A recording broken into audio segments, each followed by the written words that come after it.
Hello everybody and welcome to another one of our leadership training videos. In these leadership training videos, I give you insights, traits, experiences and opportunities to understand what it takes to be a more effective leader or a better leader, or just grow your skills as a leader. So wherever you are in your journey, you're in the right place to hear what I have experienced and sharing my thoughts and ideas about what it takes to be a leader and indeed to grow as an even better leader. First of all, if this is your first time here, then please feel free to like, comment, share, agree, disagree, challenge. Very open to discussion and dialogue. But I take themes each time or little ideas around leadership and I share them with you. Today we're going to talk about flexibility. Flexibility. What does that mean? What does that look like? And why is it important in leadership? My name is Chris Igwe. I have over 35 years experience leading, training and developing teams across Europe, Middle East and Africa. And more importantly, how those leadership skills across different cultures, geographies, nonetheless are important in each individual's growth and journey. So wherever you are in the world, leadership is something we can all learn to improve on, just like anything else in life that we put our time and energy into. So welcome. We're going to talk about flexibility. Why is flexibility important? Well, I think, to be honest, today it is probably more important than it was when I started out my business career and indeed my leadership career some 35 plus years ago, because there are so many different factors, and I've just shared a few here with you, which are by no means exhaustive.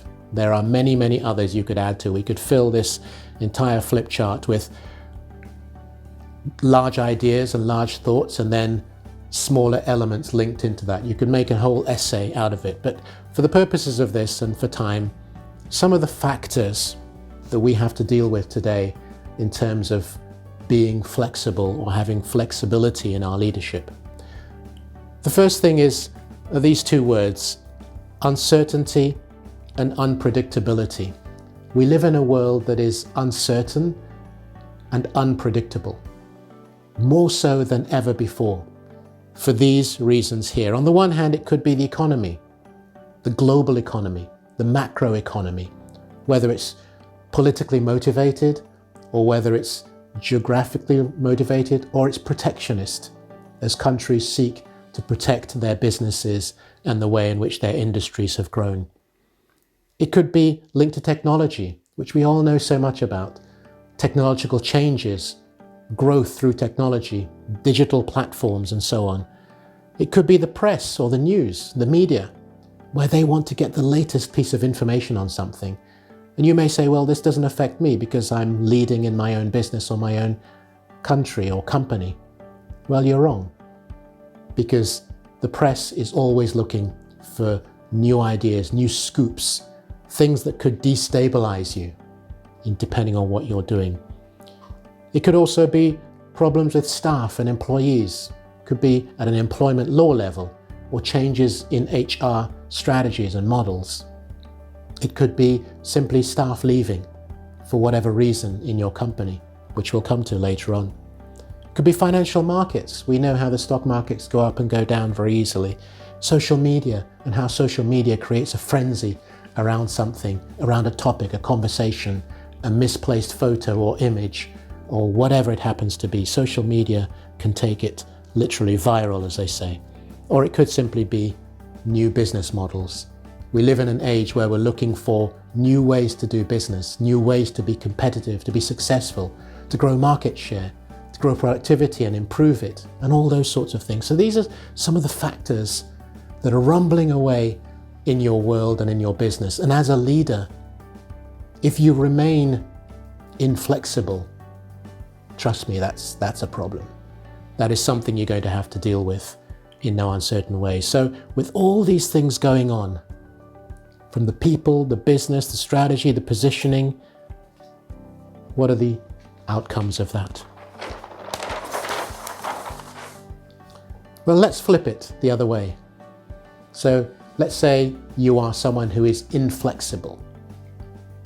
What are the consequences, which is what I've laid out here? Because maybe looking at that as a consequence, you say to yourself, oh, okay, that's not good. That's going to lead to some problems. I have to adjust. So if you're inflexible, it may be that you are too late to adjust because you're strong-minded, you're stubborn, you won't change, you refuse because you believe that is the path you're supposed to be on. That's the path your business strategy requires you to be on. Before you know it, it's too late, and too late to adjust or adjust effectively. Inflexibility also means you lose focus. What do I mean by that? Well, if you imagine that you are on a plane or the plane is being flown by you, your focus has got to be on where you want to land, where you want to end up. Now, if you're inflexible and you say, well, I'm a little bit off course, but that's okay, later on I'll pick it up and I'll catch up or whatever, you then start to watch what is going on in between, as opposed to saying, that is where I want to end up. How am I going to adjust? How am I going to adjust?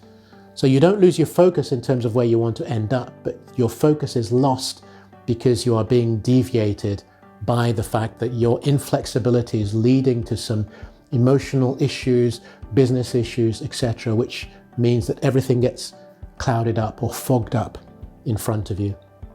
Your team then starts to become lost, and they're lost partly because there is a loss of credibility in you as a leader. If they can see that those changes, some of those I explained earlier on, are impacting the choices and decisions and you still won't see it, there will be loss of credibility. Staff may leave. They might finally decide this has been going on long enough, or this guy or this woman doesn't know what he or she is doing. There's no point staying. I'd rather go somewhere else. So staff leave. Productivity and morale go down as a direct result of staff leaving and a result of loss of credibility. And then, of course, in here, your competitors could overtake you because once again, you're not seeing what is happening, or you're not accepting, even worse, what is happening. And then your competitors see an opportunity to go past you.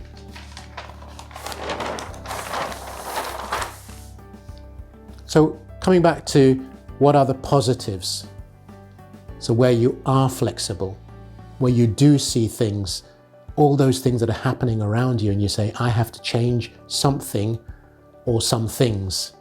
What does that look like? Well, the positives is firstly, you're not afraid to change.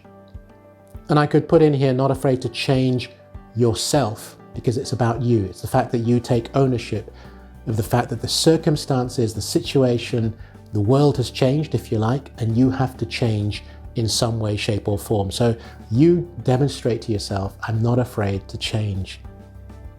Equally importantly, which is why I underlined it, you're not afraid to make changes. And you make those changes in your team, in your company, in your department, the strategy, the business plan, whatever it happens to be. Because remember, in business generally, in the most successful ones, they plan medium to long term. But there's an even shorter plan, which is maybe quarterly, maybe biannually, or maybe just annually. Doesn't matter, but you make those changes saying this is not quite where it's supposed to go. We need to make adjustments. That's being flexible as opposed to being inflexible. And coming through your flexibility, to be honest, you get respect. People respect you in the team, in the department, especially if those changes that you make are tough ones. They're difficult ones. You make changes. Of course, you become stronger as a leader because change is never easy, especially if it's a change that was either unexpected or unpopular. Then you've made a change. Let's say, for example, you make a change in your team. You have a manager or a team member, yes, influential, maybe a top earner, but he or she doesn't fit what is needed to take the team or the department or the company to the next level. You have a tough choice to make. And maybe that's a sit down moment where you sit down and you say, look, this is just not working. We have to find a solution. And that person leaves, or you invite them to leave, or whatever the circumstance might be. It's the fact that you make a tough decision or a tough choice. Or you pull out of a market geographically.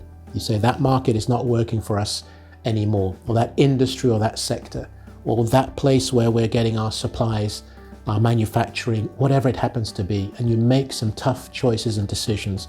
You become stronger.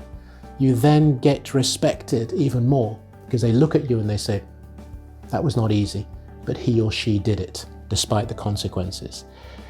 And then it goes back to something which I've talked about in a previous leadership training video on emotional intelligence, which means in this situation, as a result of your flexibility, you are then able to understand the emotions of those in your team and what's going on, and your own emotion, how they interact, and how the decisions and choices you make affect them, and how what affects them affects you. So you raise your emotional intelligence level, your ability to connect and communicate at a human level. And quite frankly, at the end of the day, it gets easier. So the more flexible you are, especially in difficult circumstances, the more you learn and grow and develop and train. So I'm going to put it to you that if you are someone who is inflexible for whatever reason, maybe your leadership style just says you are always right and you believe that you are right and you don't want to change, I invite you to look at it differently. Look at a particular decision or a situation. Ask yourself, should I be more flexible? And if you can't do it yourself, ask somebody you trust, maybe in the team, maybe your PA, if she works very closely with you and understands. Ask for an external viewpoint. Am I right in my approach on this? What should I be doing differently?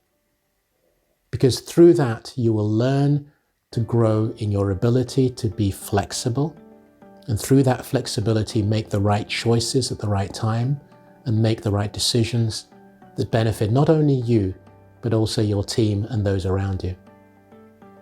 So I hope that this has resonated and you have found some insights and thoughts. Please feel free to like, comment and share. And of course, I look forward to seeing you in our next videos. But in order to do that, subscribe to the channel so you know when those videos are going to be available. Thank you once again, and I look forward to seeing you very soon.